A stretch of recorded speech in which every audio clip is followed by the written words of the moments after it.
Hey, welcome everybody. This is John Paul Mendoza, Dr. Speed Selling. And this is a special Raging Verbalist, Raging Verbalist number 80. And we're going to talk about something pretty exciting, something that happened on Memorial Day, something that had me glued to my seat and watching this. And in fact, I alluded to it last week. And of course, now, for those of you who are just joining, don't know what's going on, Raging Verbalist is, well, that's me. And if you want to go check out and join us and ask questions, so that way the ever lovely Sandra, who's going to be introduced in just a second, can ask these questions. You can go to Position to Win book. They have a Facebook group. You can go to the website. You can also watch it on YouTube, subscribe, hit the bell, say nice things, and all of that. Okay. So Sandra, welcome to Raging Verbalist number 80. Hello, hello. Now, my understanding, because for those of you, there's no more suspense, is that we're going to be talking about the Indianapolis 500, the Indy 500, the greatest motorsport spectacle on earth, according to the people who promote it. There's a couple of other races that might get pretty close, but this is pretty exciting stuff. But Sandra has admitted to me that she has never seen an IndyCar race. So she is doing this just from questions that need to be answered and brought about. So, but she did say that she went to a race, but she was working at the race, not driving, but she was working at the race. So that's true. That's true, Sandra, right? We're not. Correct. Okay. All right. So what is the first question for today? What is it? Lay it on me. All right. So after your story last week, did you end up watching the Indy 500? I did watch it, and I watched the pre-race, which is kind of interesting because that's changed over time. They've added more things to it that are, and they have all of the human interest stories. And, this was the first race after last year's COVID race. So last year's COVID race, there were no fans in the stands. And in a normal year, there's like 250,000 plus people. This year, there was like 135,000. So I was ready. I was excited. Now, because I have, the dish, I can pause it and all that. But I watched it, and I watched it, turns out, by myself because my wife was at a family reunion thing. And so, yeah, I was sitting there just watching this race rolling on, just me and the dog and the cat, and we were just watching this race and getting excited. And it was a fun race to watch. And it's one of those years where, well, we're going to get into it in just a second, but there were surprises to be had. Very good. Sounds good. So what was different this year than last year because of COVID? So I think what was different is that by having the crowd, I think that kind of gets the drivers more excited, and it gets the announcers more excited. And then you can actually, hear the cheering. And I didn't want them last year to put in fake cheering. It'd be like almost like a, one of those, sitcoms with fake laughter. When you listen to it, that everybody who laughed like that is all dead. But, it was kind of cool. So it was fun. It was great that they're back. Also, it meant that there was reaction, so they could get reaction from the audience. And I think these were the hardcores that came to the race. I mean, they were serious about wanting to be at the race, and they had felt that there was a deficiency. That, in fact, some people have records, and they showed one human interest story of a family, and they had great grandpa, and they had grandpa, and they had 4 generations that had been going there, and they bring everybody, goes back to Indianapolis to see the race and get together and have a big get together and all that stuff. So that was pretty cool. So that was nice to see. And it, again, gave a very different vibe. And having been to, never to the Indianapolis 500, but having been to a live race, I can tell you that it is very different than watching it on television. Still cool to watch it on television. So yeah, that was the difference. Awesome. So what was the race like?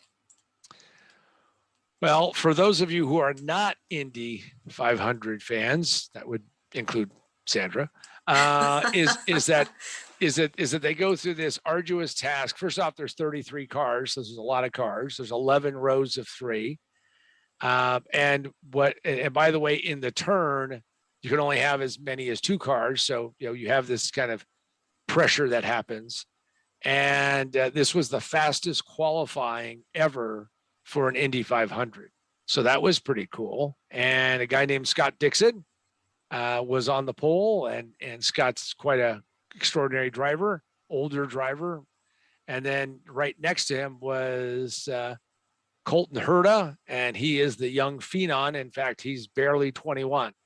So we had the old versus the new. And when it kicked off, it was pretty exciting because, of course, Herta did not want to waste any time behind anybody, and he wanted to go out and lead. So he took off and attacked.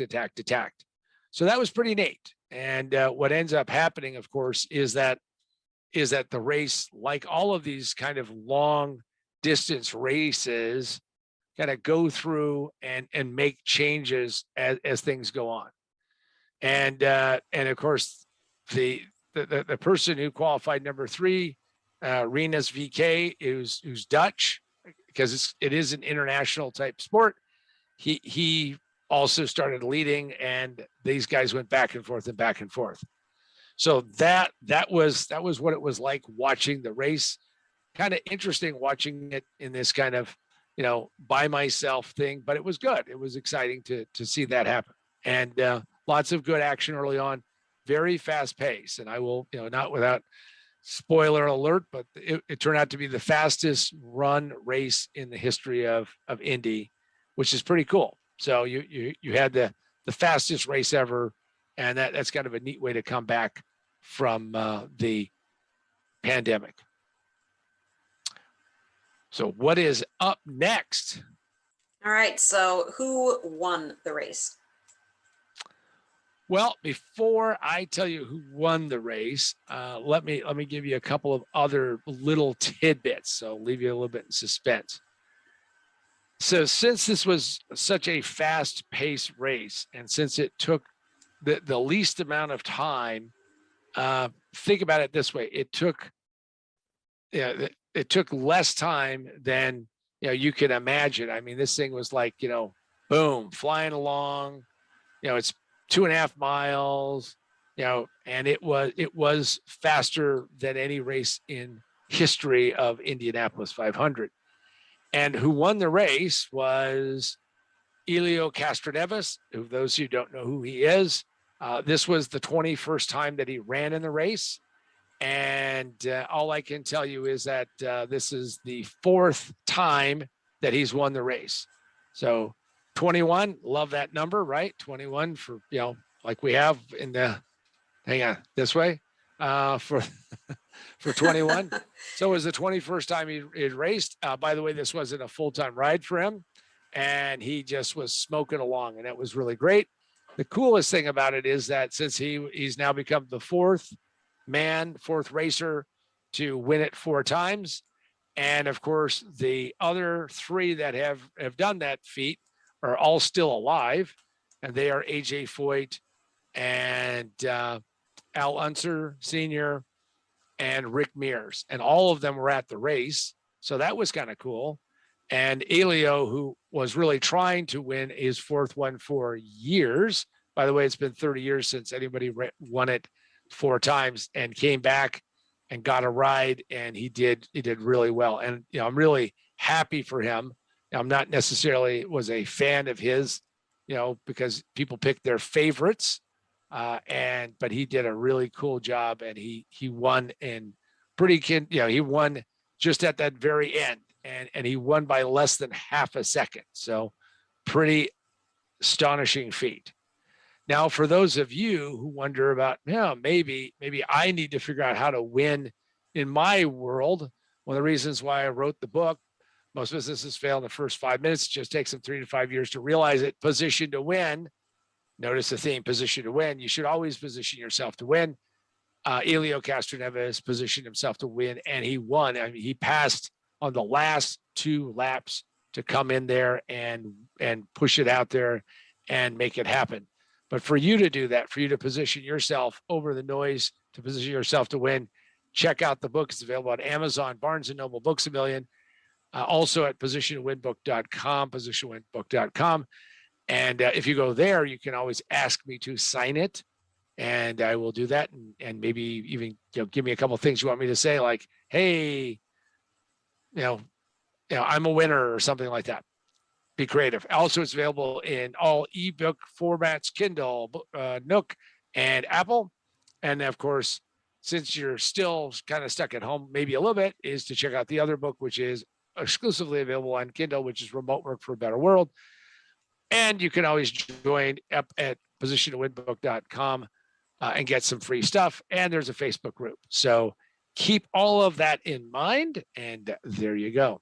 All right. So what is the next question, Sandra?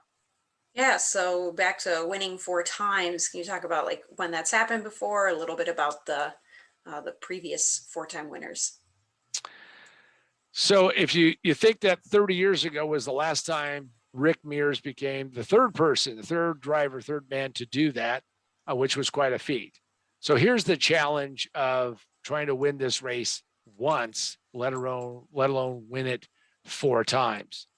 And that is usually you have to have longevity, which means you have to be able to be fast when you're in your 20s, fast when you're in your 30s, and smart when you're in your 40s. Elio Castroneves is 46 years old and proved that even though he didn't have a full-time ride, he could step into it and win that. When you look at AJ Foyt, who was the first man to hit 4 of them, he actually started racing when they still had front engine. The engine was in the front of the car. All racing cars like in this type of racing are in the back, or actually mid-engine, if you will. But he actually started with that. And AJ Foyt is a legend. The guy is called Super Tex. And it's amazing at his age, I think he's in his 80s, at how much he's still with it. Still has a racing team. In fact, his driver was in the racing team, and while he didn't, do exceptionally well, but he did make it through the race, and he actually finished 15th, and his name is J.R. Hildebrand, was one of his racers, and had finished on the lead lap. So that's a cool thing.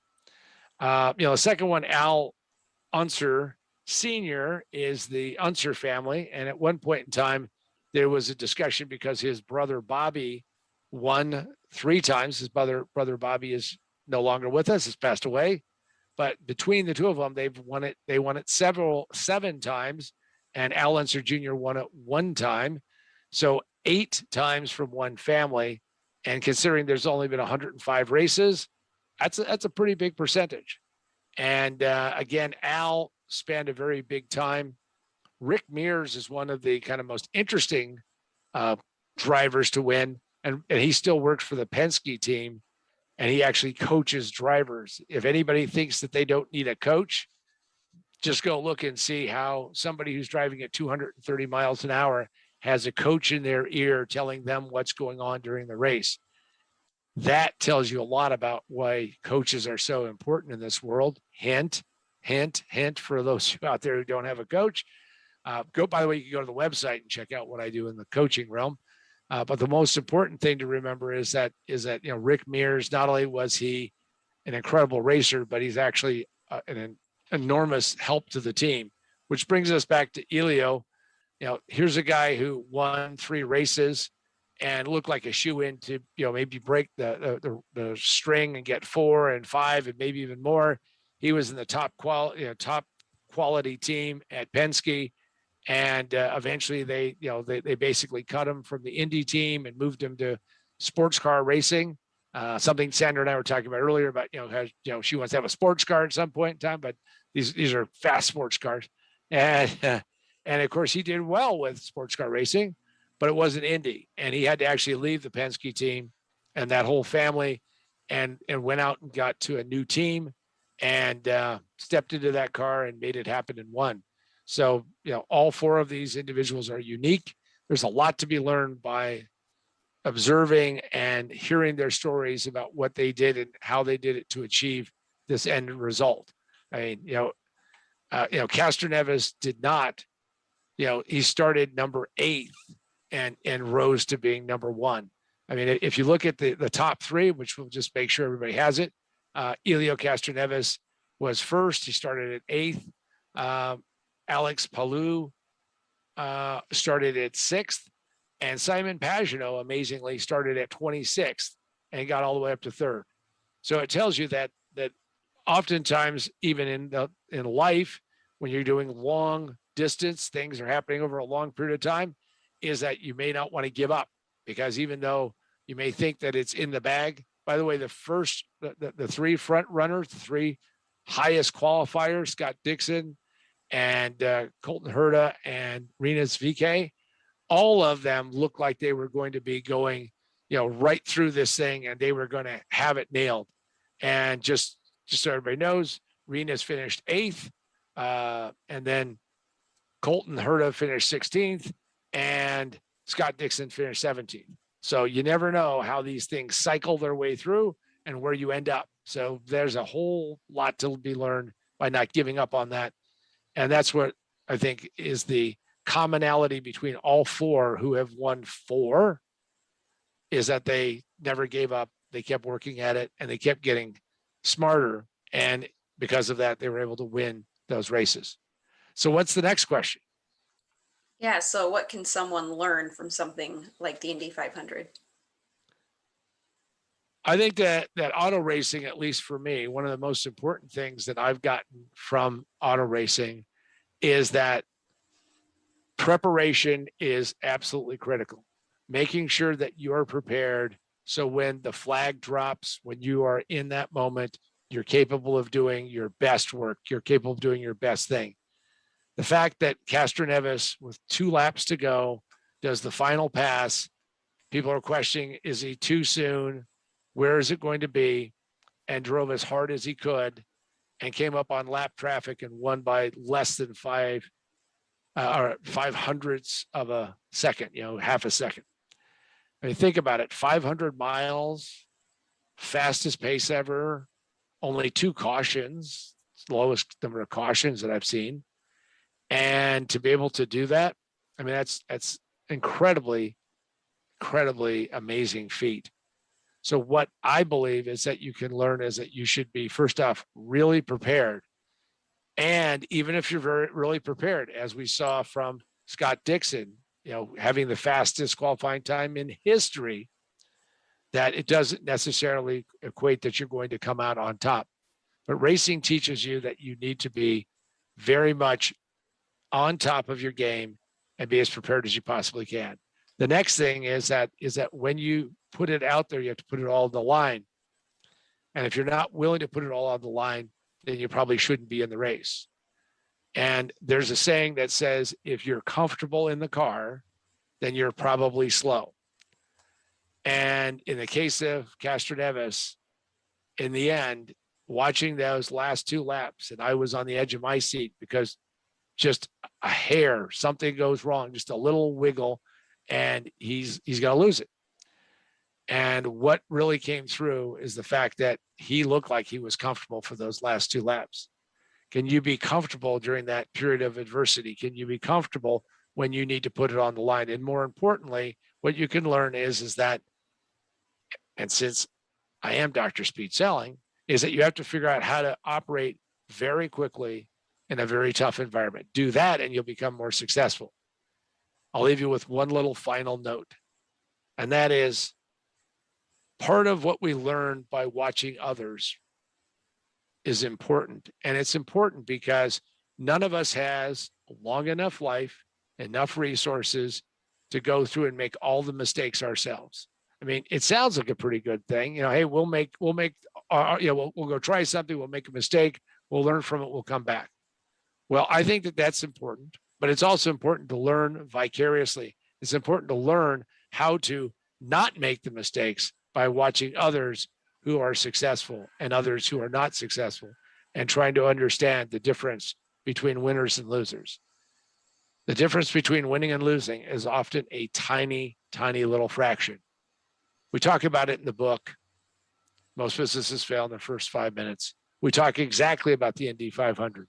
And the reason why is that when you look at the tiny fractions of a second between the winners and the losers, is that the winners get much, much higher levels of recognition and fame and money. And those who lose, those who are back of the pack, though they've given their best and they've participated, that there really is only one winner. And all I can say is congratulations to Elio Castroneves. You deserve it 4 times. And hopefully you'll get a ride for next year, which I'm sure you will. And let's see if you can make it the 5th time and break all the records, because that's what records are meant to be, is broken. And with that, I want to thank Sandra for being on Raging Verbalist number 80. I also want to thank you for watching. And you can catch us every Friday on YouTube, on Facebook Live, and go check us out. Also go to positiontowinbook.com, positiontowinbook.com. Lots of cool stuff there. And in fact, all I can tell you is that in business, if you're comfortable, then you're probably going too slow.